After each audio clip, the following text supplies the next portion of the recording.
A man was shot and killed, but the shooter walked free. So what's going on here? In the South Hebron hills of the West Bank lies Masafer Yatta, a cluster of Palestinian villages.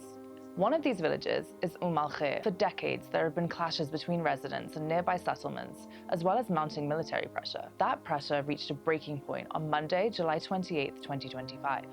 That morning, Israeli settler Yinon Levi entered the village reportedly operating a bulldozer.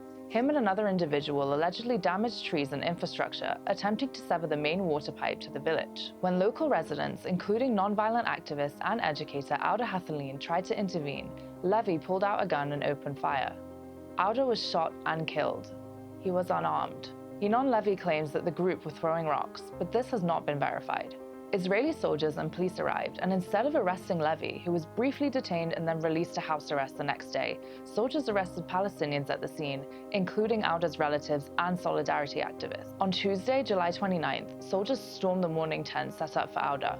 They fired stun grenades, declared al-Khair a closed military zone, and arrested more residents. Overnight, the army raided again, and by the week's end, at least 20 Palestinians were detained, many of them Awdah's family members. By Thursday, July 31st, Awdah's body had still not been released. A hunger strike began, demanding justice and his right to burial in his home village. On Sunday, August 3rd, demonstrators gathered in Jerusalem and Tel Aviv. They called for the release of Awdah's body, the release of his relatives, and an end to the settler violence in al-Khair. On Wednesday, August 6th, Israel's Supreme Court was set to rule on the family's petition to release Awdah's body. Supporters gathered at the courthouse to show solidarity, a final plea for justice.